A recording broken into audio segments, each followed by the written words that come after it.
রথযাত্রার দিন কাছে, তাই রানী রাজাকে বললে, চলো রথ দেখতে যাই। রাজা বললে, আচ্ছা।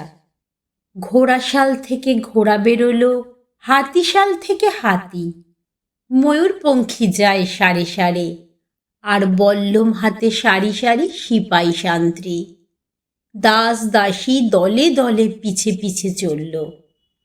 কেবল বাকি রইল একজন, রাজবাড়ির ঝাঁটার কাটি কুড়িয়ে আনা তার কাজ। সর্দার এসে দয়া করে তাকে বললে, ওরে তুই যাবি তো আয়।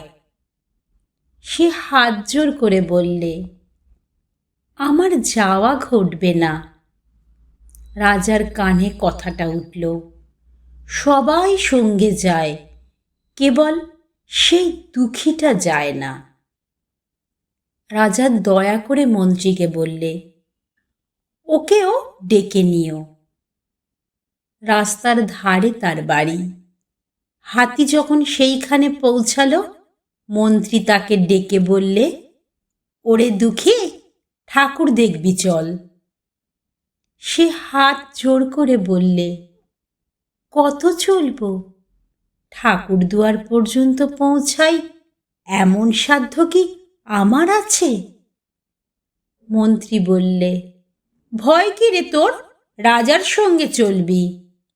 সে বললে, সর্বনাশ, রাজার পথ কি আমার পথ? মন্ত্রী বললে, তবে তোর উপায়? তোর ভাগ্যে কি রথযাত্রা দেখা ঘটবে না?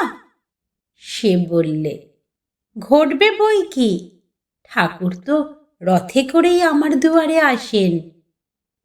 মন্ত্রী হেসে উঠল, বললে, তোর দুয়ারে রথের চিহ্ন কই? দুঃখী বললে, তিনি যে আসেন পুষ্পক রথে। মন্ত্রী বললে, কই রে সেই রথ? দুঃখী দেখিয়ে দিলে, তার দুয়ারের দুই পাশে দুটি সূর্যমুখী ফুটে আছে।